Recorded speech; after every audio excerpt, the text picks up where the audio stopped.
Lucky Pravs presents Esther and Xerxes. A Love That Saved Nation.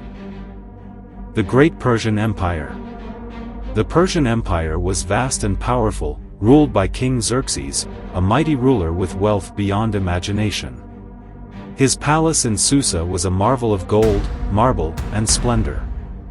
Yet, despite his power, his throne stood empty beside him. His queen, Vashti, had defied him and was banished. The search for a new queen. With Vashti gone, a decree was sent across the empire.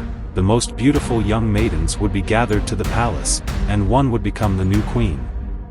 Among them was Esther, an orphan raised by her cousin Mordecai, a Jewish man who worked in the king's court.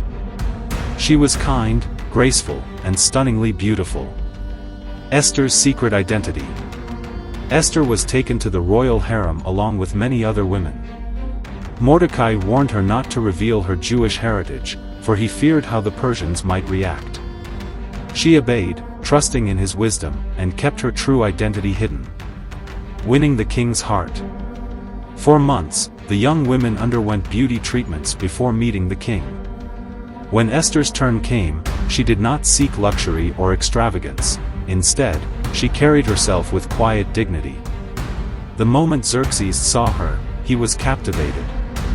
No other woman had moved his heart like she did. Esther becomes queen.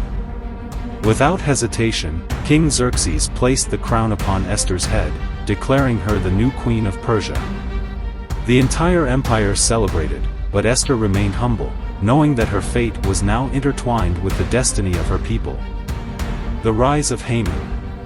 While Esther enjoyed the honor of being queen, a dark force was rising in the palace. Haman, the king's most powerful advisor, was filled with arrogance and hate.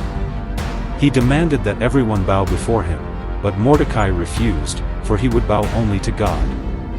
Haman's evil plan. Furious at Mordecai's defiance, Haman devised a plan to destroy all Jews in Persia. He convinced King Xerxes to issue a royal decree ordering their execution. The date was set, and the Jewish people across the empire faced annihilation. Mordecai's plea. When Mordecai heard the decree, he tore his clothes in mourning and sent word to Esther.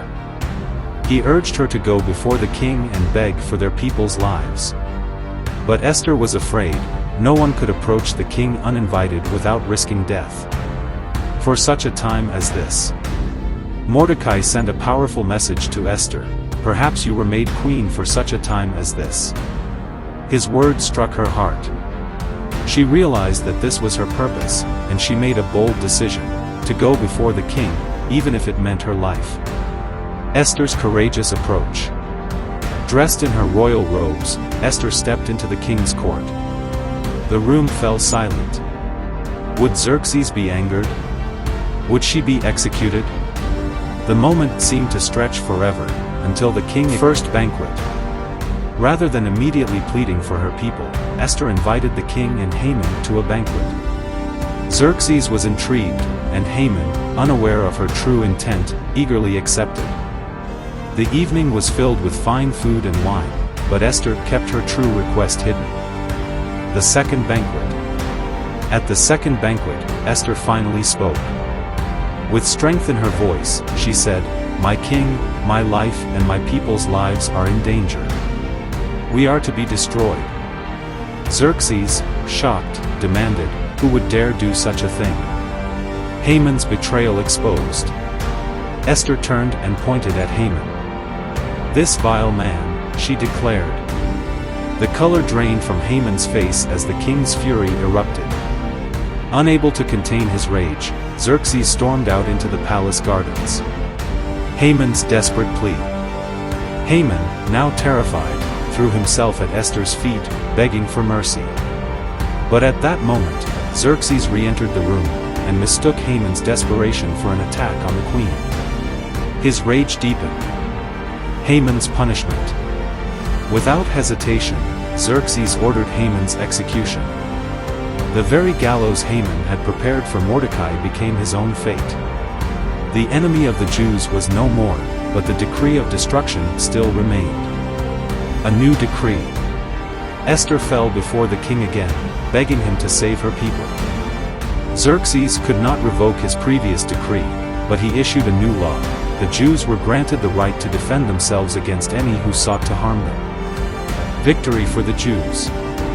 When the day of battle arrived, the Jewish people stood together and triumphed over their enemies. Across the empire, the news spread: the queen had saved her people. The morning turned into celebration. Esther's lasting influence. Mordecai was elevated to a position of great power, second only to the king. Esther remained beside Xerxes, not only as his queen but as a woman of wisdom and strength, ensuring peace for her people. The Festival of Purim. To commemorate this miraculous deliverance, the Jewish people established the Festival of Purim, a time of feasting, joy, and thanksgiving. It was a reminder that even in the darkest times, courage and faith could change history. A love that changed history. Though their story began with beauty and favor, it was love, courage, and faith that defined Esther and Xerxes' legacy. She was more than just a queen, she was a woman who stood before the most powerful man in the world, not as a mere beauty, but as a force of destiny itself.